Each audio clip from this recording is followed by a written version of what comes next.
now I'm in Ellenton, which is about 45 minutes north of Sarasota and sort of more of a country type area. And I stopped at this shake station place because I was looking for like a McDonald's, but I couldn't find one. So when I saw this guy standing on top of the building with his arms kind of wide open, looking a lot like a Bob's Big Boy, I decided to come in and give it a shot. So we'll see what the food's like. This place is actually really busy. Look, there's actually people over there waiting to get in the restaurant because it's basically full. The whole thing's full, so it must be good. Hopefully, it will be good. So this place had excellent food. I highly recommend it. Service is pretty fast. I did sit there for just a few minutes before right at the bar, but then they finally got to me. Excellent food. The lady said next to me that they have excellent burgers, and that's pretty much true. It's good stuff.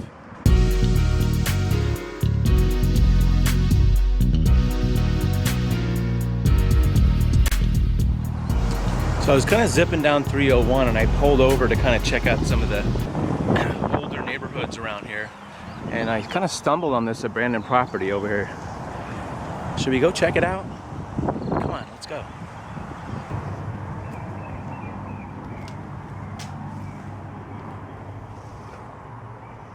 I don't know why there's palm branches in here, but there's palm branches in here.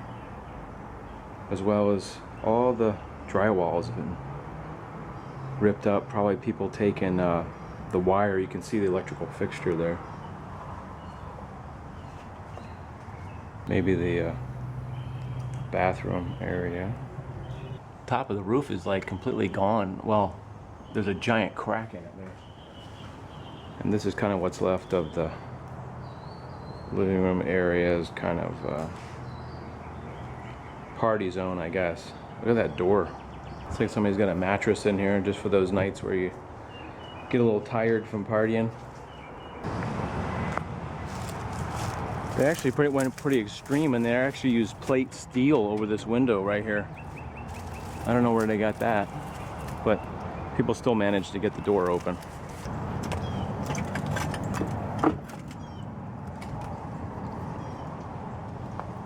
Really not excited about going in here.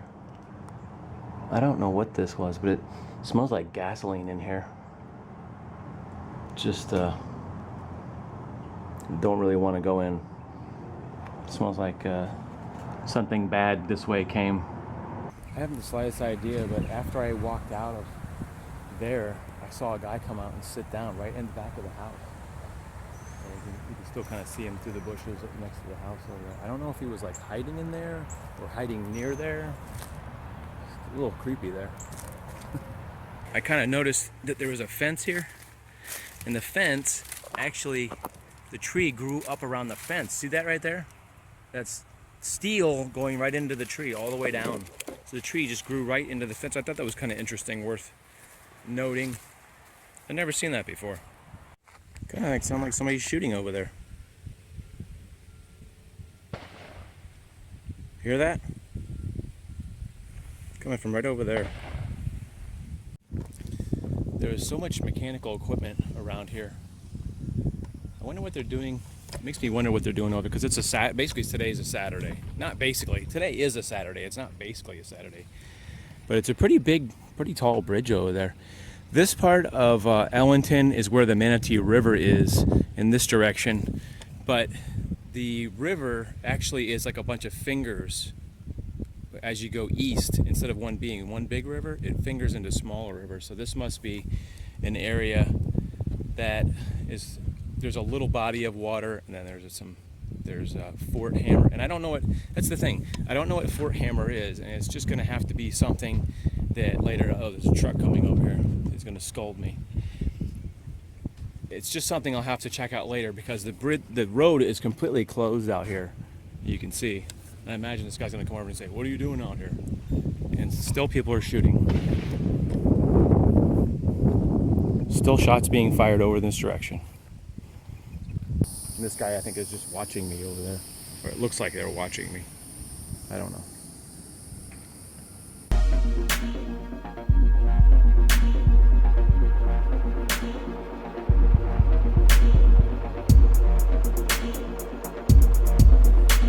stopped at this pretty much empty area, but there's this couch sitting here, and I thought that is worth a picture.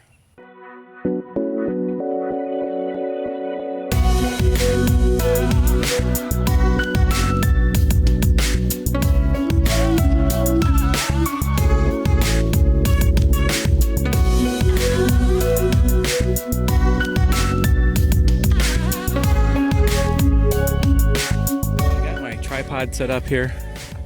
Now I'm trying to take some high resolution pictures so I can put them on my Facebook page. Normally what I do is I'll set up the tripod like that and I'll just roll video, and then I'll go sit here, and so you can pose a couple, you shoot about a minute of video and you pose a couple different ways. The resolution isn't as high, but it's a little bit easier than hitting the self timer, coming over here, taking a picture, running back all the way over there, taking a hitting the thing again and sitting over here, which I've done, but I'm actually running out of space on that camera.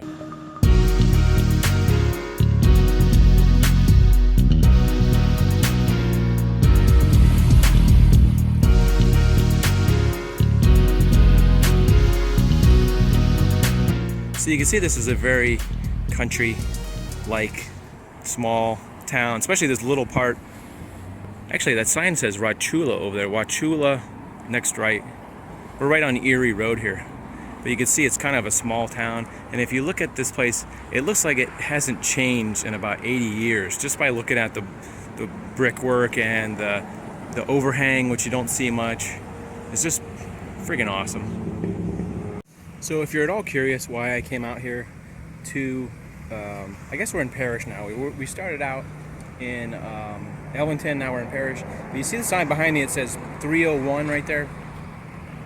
This used to be the main thoroughfare from basically Miami all the way up to probably Tallahassee. In the old days, before they put in I-75, you had to come through here, old school 301 or US 41, to get anywhere in Florida. That's why I came down here to check out some old school Florida and see where we used to have to drive to, say, to get from Sarasota to Tampa.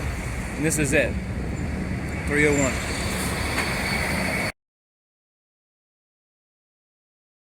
So right behind me here is the somewhat famous in the area Gamble Mansion or Gamble Plantation. I memorized some of the stuff on the sign, so hopefully I'm getting this right. It was built between 1845 and 1850.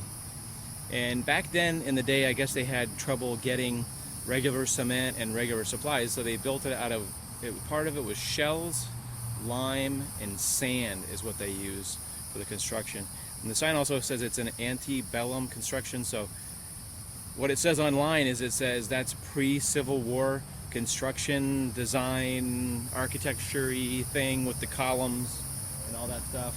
Some of the other things that I read about it were that it has like really big windows because Florida's very hot, so it was designed so you could open all the windows and the air would just whoosh right by.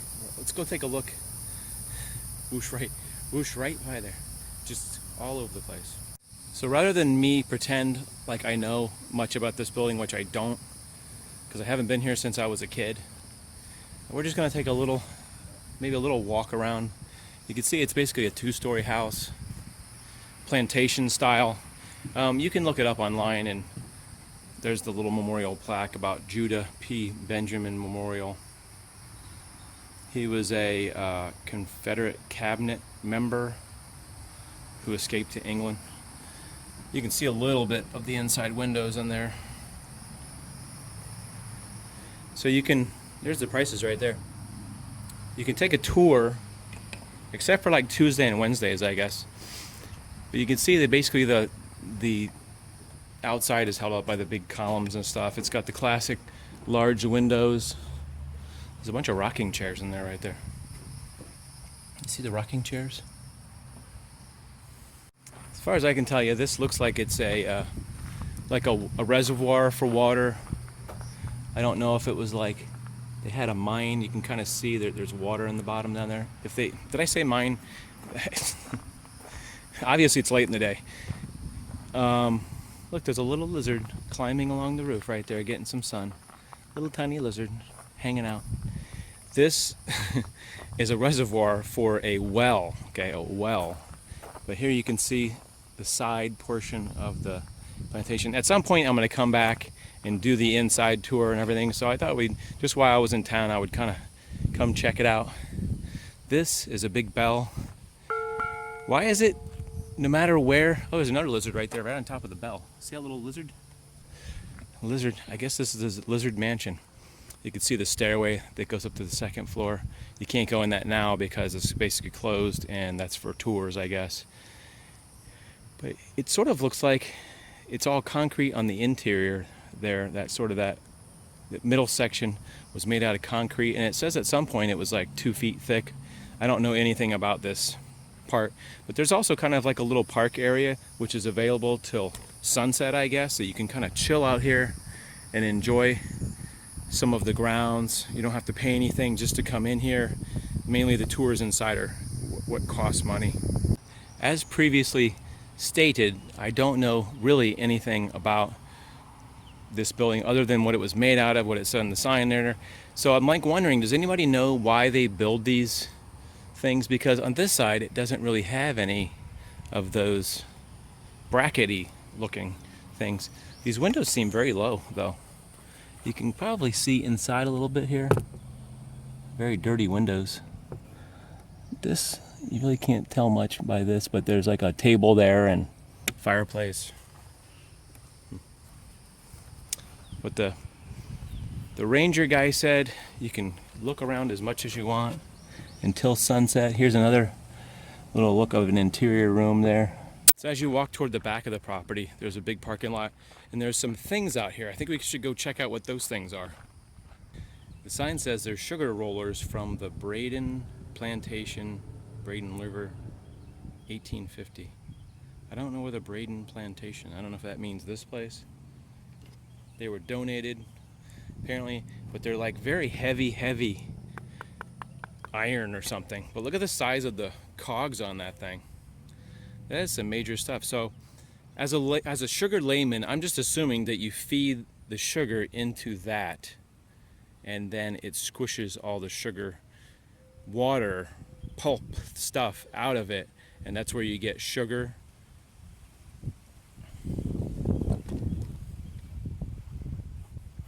Can you imagine accidentally falling up against this thing? That is not a good feeling. That is not a good thought. My best guess on this thing, I was at another place and the lady was telling me that like the branch was where they tied the mules. You can see the big branch there. And the mules would take this in a circle and it would power some kind of machinery for the sugar mill and mix up sugar, and I really don't know what beyond that, but that's what this big branch is attached to the center. Of course, they probably didn't use a branch that was all crinkly like that. They probably used something that was a little straighter.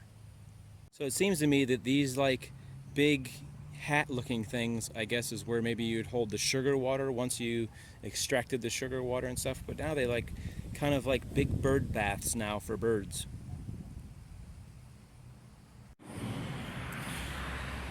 Right now I am perched precariously on my motorcycle seat because you can see there's a big fence right in front of this area, which is formerly the Gamble Sugarcane Mill. And I'm not really sure what all is in the mill, but you can see it's basically the ruins of the walls of the building, I guess, at one time. And probably over the years it had been burned and fallen to ruin, and I'm sure people like come and take the bricks and the stones and everything, but still pretty cool that it's still out here. On the other side you can kind of see that there is some red brick mixed in with like these rock walls, which looks like some kind of Civil War thing. You can look this up online, up